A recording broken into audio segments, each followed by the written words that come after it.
Assalamu alaikum wa rahmatullahi wa barakatuh. Welcome to my channel. My name is Yasir, and today we're going to discuss studying in Istanbul.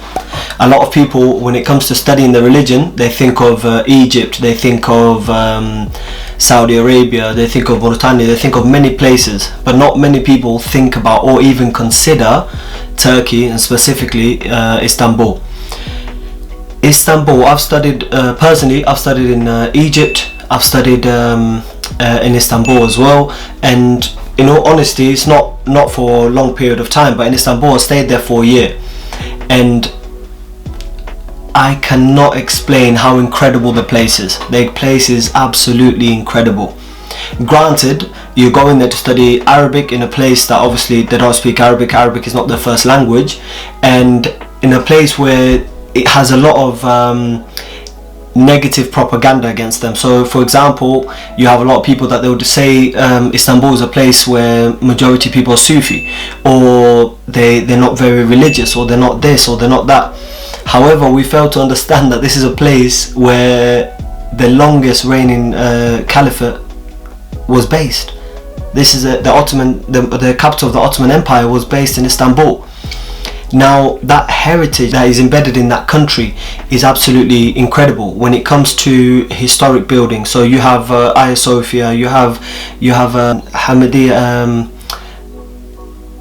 Yildiz Jami, you have Al-Fatih, Masjid Al-Fatih, you have Masjid Sulaymaniya, you have the Blue Mosque, you have a lot of different historical places at the same time where you can go and visit, and they're incredible. It's an understatement to say how incredible those places are. And now the other side of it is also that it's a very modern place in the sense that the infrastructure is really good in comparison to places like Egypt, for example. Now, for someone who went there with their family, for myself for example, the place was very nice, as you have a lot of parks. In terms of things to do with children, I can't name a better country that I've been to where you have that many things to do with your children. The parks are incredible. They're kept up to a pristine standard. Now, all the stereotypes or all the negative things that people say about Turkey, them not being religious or being majority Sufi and all these kind of things, I believe these could come from propaganda based from the Arab world, and also it comes from simply not understanding the place. The place that I studied is called Imam Malik Academy. Now, the place is a Libyan institute that was established by Sheikh Wanis, if I can remember correctly. The study time is you're studying Arabic 5 days a week or 6 days a week, up to 4.5 hours a day. And for those who have studied in Egypt, they know that in Egypt it's only 2 hours a day. Granted, there are some other sides to it. In terms of the negative sides to it is the language barrier, but you can embrace that in terms of trying to force yourself to learn the language, trying to delve into their culture, because the essence of it is an Islamic culture. Whether you like it or not, whether people agree or disagree, everywhere you go, the first thing you start with is Salamu Alaikum. In Istanbul alone, there are 4,000 masajid, and I mean the masajid are humongous. Everywhere you go, you're reminded of prayer. The adhan is called every single prayer. Now, these things, although you get while you're in Egypt and so on, but in how beautiful the place is, I'm telling you, there is no comparison. Granted, Egypt might be better to study Arabic. Probably Egypt is the best place in the world to study Arabic.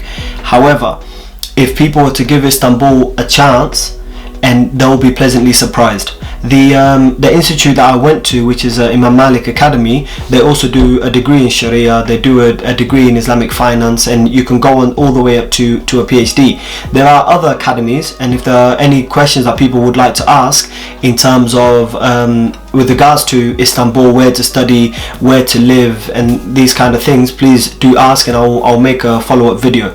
For myself, I lived in Başakşehir, and again, the place is incredible. When it comes to getting back and forth to the school, I just used a train. It runs amazingly, everywhere is clean. In terms of the people there, they were very friendly, although cold in the sense that you didn't make many Turkish friends, but that could be due to a language barrier, whatever the case is, but we can get into that discussion later on. The people in general were very friendly, and they would help you. Just by Google Translate, they would be more than happy to help you. And one of the things that I liked the most, aside from the studying, aside from the safety of the country, and I was there during the elections, one of the things that I liked the most was the amount of things you can do with your family. I am telling you, there is no comparison to the amount of things that based on any country that I've been to. The amount of things you can do with family are incredible. My family loved it. They loved being there because they could go out and it was safe. They could go to the park and it was incredible. They could go to the mall. They could go to different places, and everywhere was generally nice.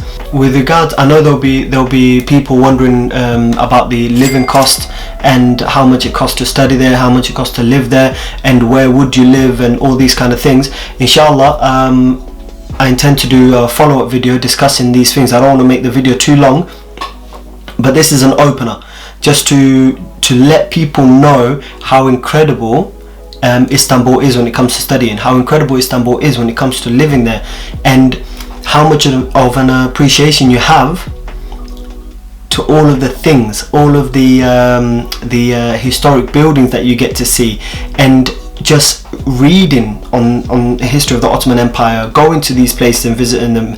You have the grave of Ayyub al-Ansari, you have Masjid al-Fatih, you have Hagia Sophia, you have the Blue Mosque, you have Yildiz Jami, which is the Masjid of Abdul Hamid al-Thani, the last real Khalifa in the Ottoman Empire. I think he ruled for 33 years.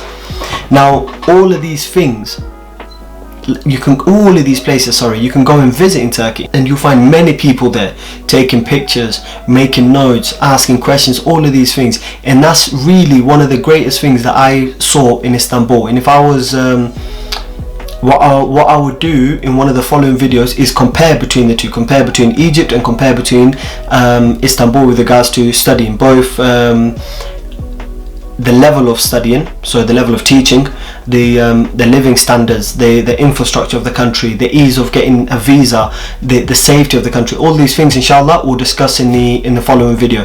As for now, thank you very much for watching. Jazakallah khair. Assalamu alaikum wa rahmatullah.